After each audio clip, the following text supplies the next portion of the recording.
Hello and welcome to the Jostar podcast, episode 10. Today we're going to be talking about She-Hulk episode 3, and I'm going to give you some updates on my YouTube. So, first off, I'd like to say that today JoJo's Bizarre Adventure Stone Ocean Part 2 came out.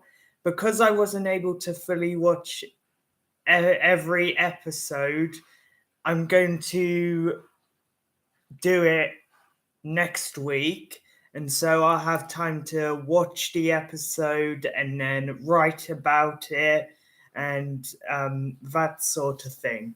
And so because I can, like, in the time frame, there wasn't much going on, so I'm going to do it next week, as this podcast lays on the same day as it coming out.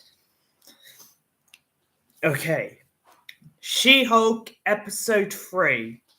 Quite a funny one, and I did think it was quite cool. So it followed up on the events of the end of last one, where the film from Shang-Chi got leaked to the news people, and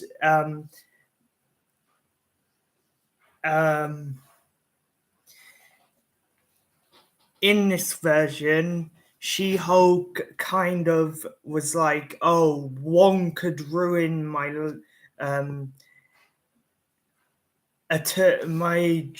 Wrong might have screwed up Jen's chance of working as an attorney," and so yeah.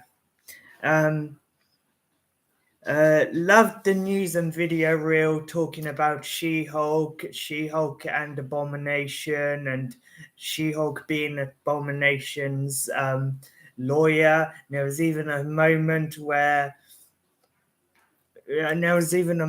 later on where her friend said, "Oh, you apparently have Abomination's baby," which is not true.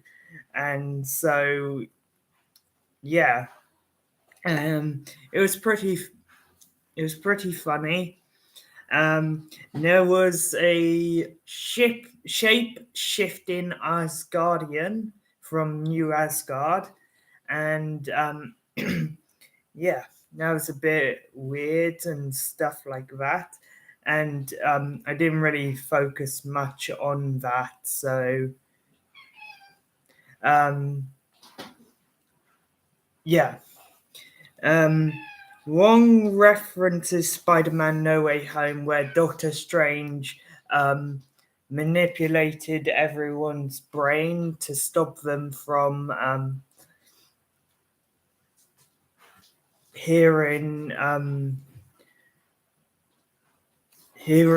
knowing Spider-Man's identity, and he was like, "Oh, we're not going to wipe anyone's brain." So yeah.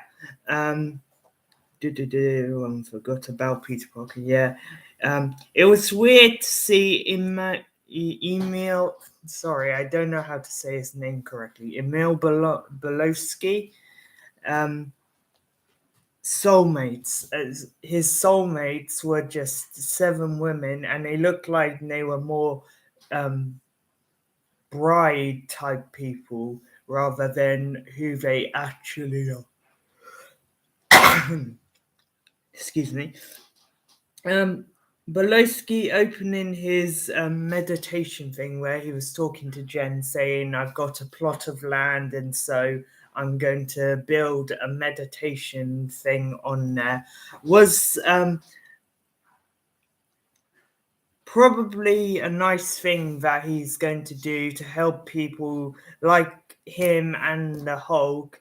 And he's thinking, if you're ever feeling stressed or anything, then you might be able to go to him and do a meditation and feel like that.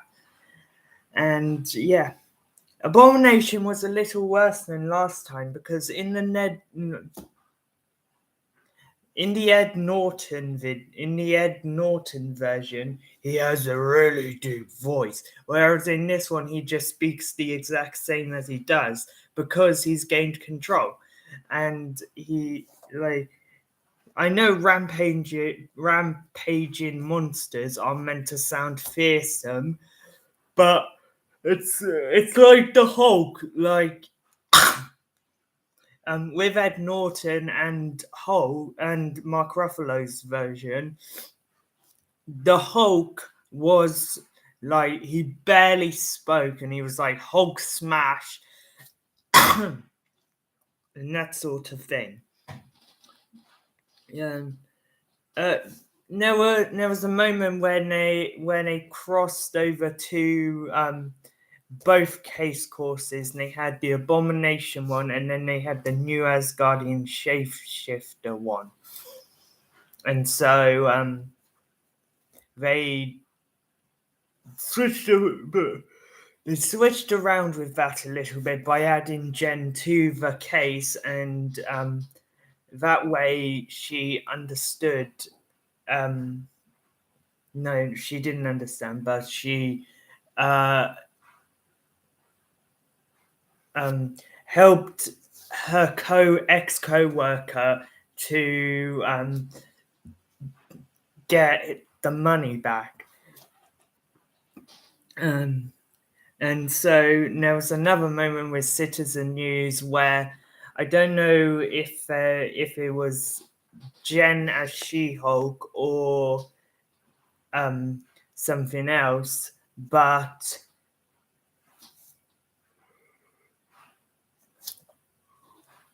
it was a little short, and I think they didn't really know what to say with her and that sort of thing. You know, it would have been funny if her face and maybe a little bit of her arms weren't showing, and so it would look like her eyes and stuff, and it would be like, instead of, you know how they do green screen type thing, and you're not allowed to wear anything green to like upset the thing because it will go straight through. I feel like that would have been funny if they had done that sort of thing. Just have her hair and then maybe her eyes, lips, and her t-shirt, and then the rest of it just vanish and stuff. But that would have been a lot funnier than it was. But I'm guessing they used blue screens. Okay. The robbers were really weird because they stole from an Asgardian construction worker, and She-Hulk was able to scare them away.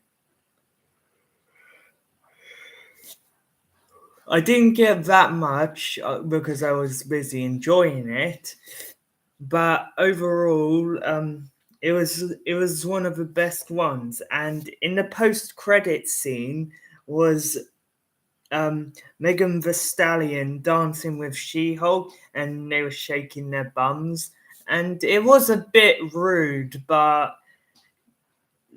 apparently someone said it was going to break the internet. I think it will, but I don't think it's going to start until most people have seen it, because people have got to see it and to understand and that sort of thing. Okay. Now, this episode is my 10th episode special, so I haven't really got an idea for like, I haven't got a cake or anything, don't worry. So I thought for my 10th episode special, and I would just do a update type thing, like what's going on with my main YouTube, what's going on with my podcasts. You can find me on other platforms as well, and also some of my favorite episodes. I think the next big number will either be 50 or 100. I I hope I get to 100, but I am not sure. So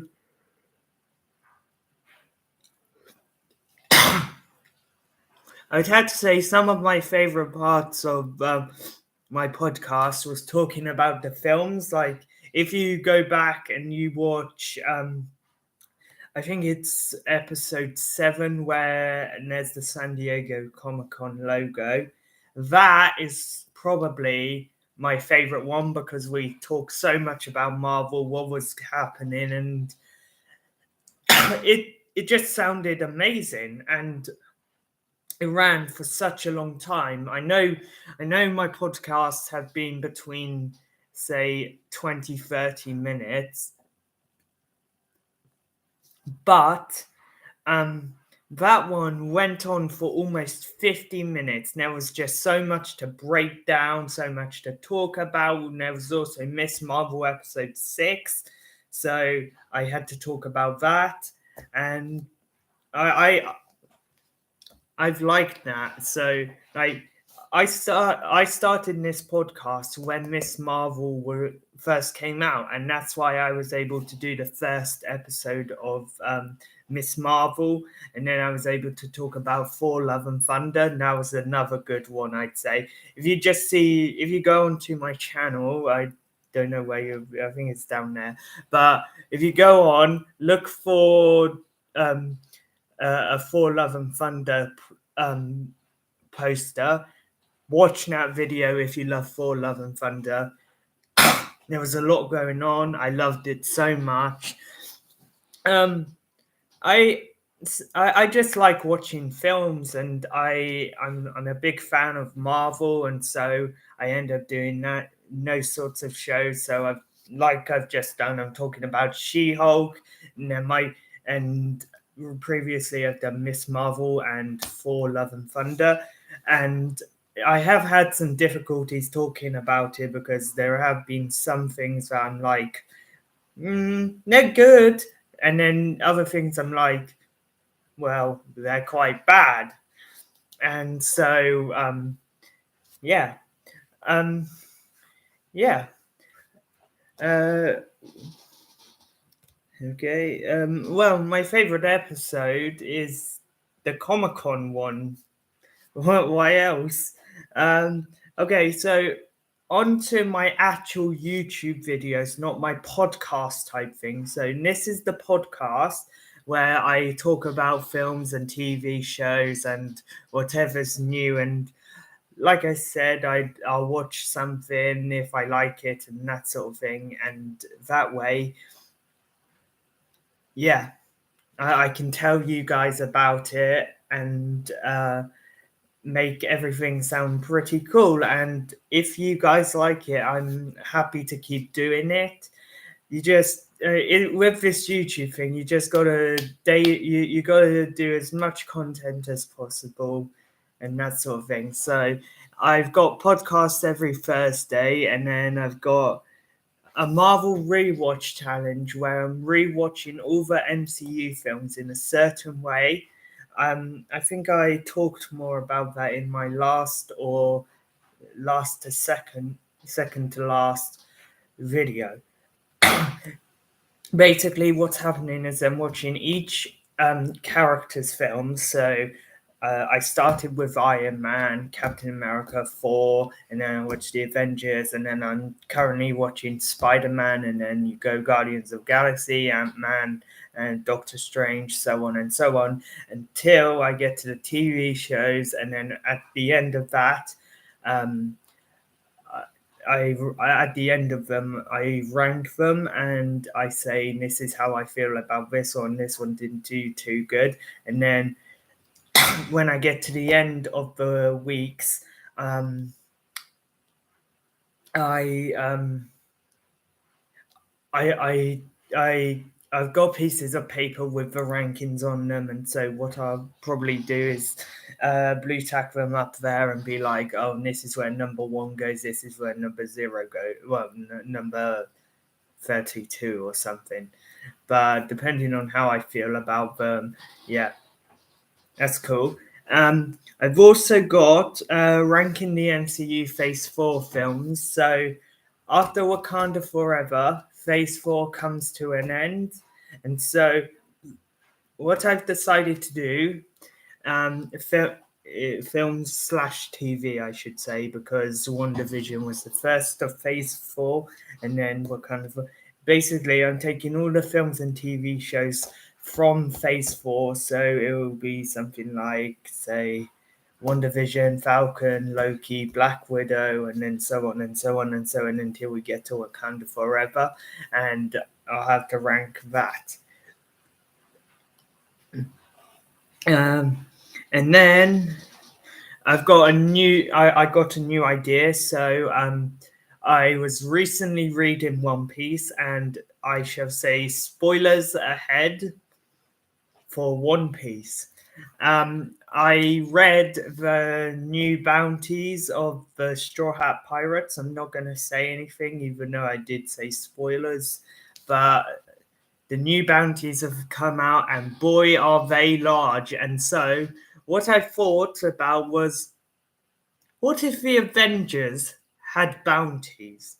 And so, what the idea is, it's basically same as One Piece, sort of.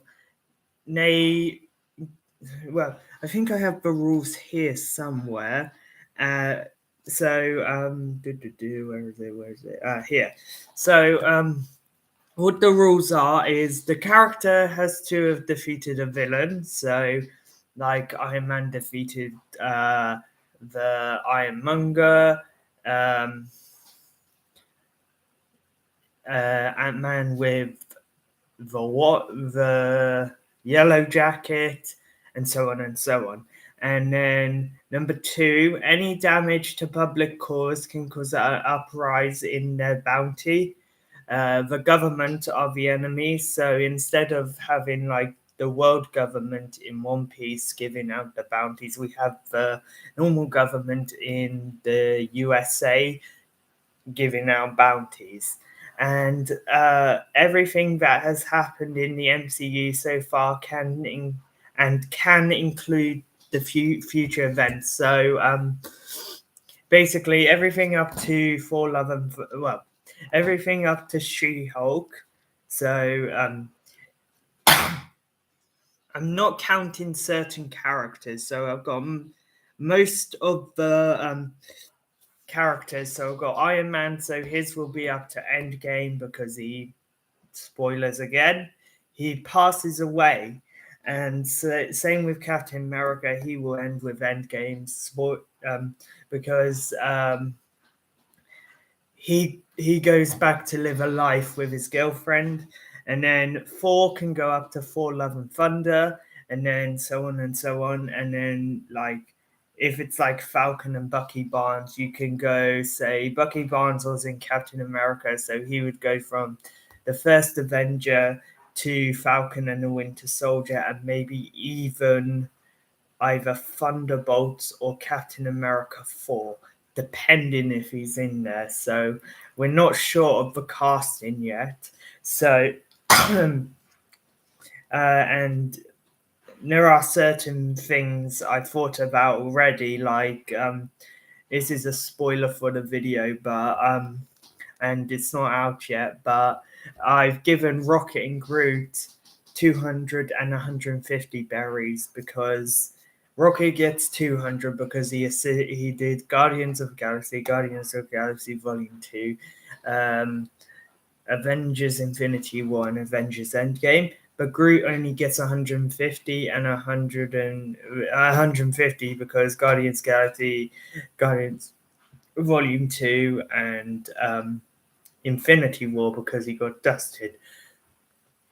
And so that's kind of like a play on Chopper because, he's the pet of the Straw Hat, and because Rocket and Groot are basically animals and mammals, I decided to do the same sort of thing with them. And yeah.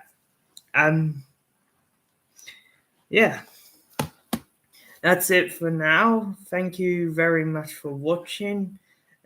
Join me next time where we will discuss She-Hulk episode 4, Cars on the Road episode 1, JoJo Stone Ocean 13 to 24 because I've officially done it. And I'll be ranking movie and TV from July and August. Say what I'm looking forward to coming out in the coming month, so September.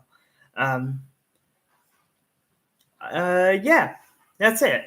Thank you very much for joining me. Hope you enjoyed this podcast. It wasn't that long. I just wanted to get an update, and thank you for 20 subscribers, and I hope you enjoyed the 10 episodes so far.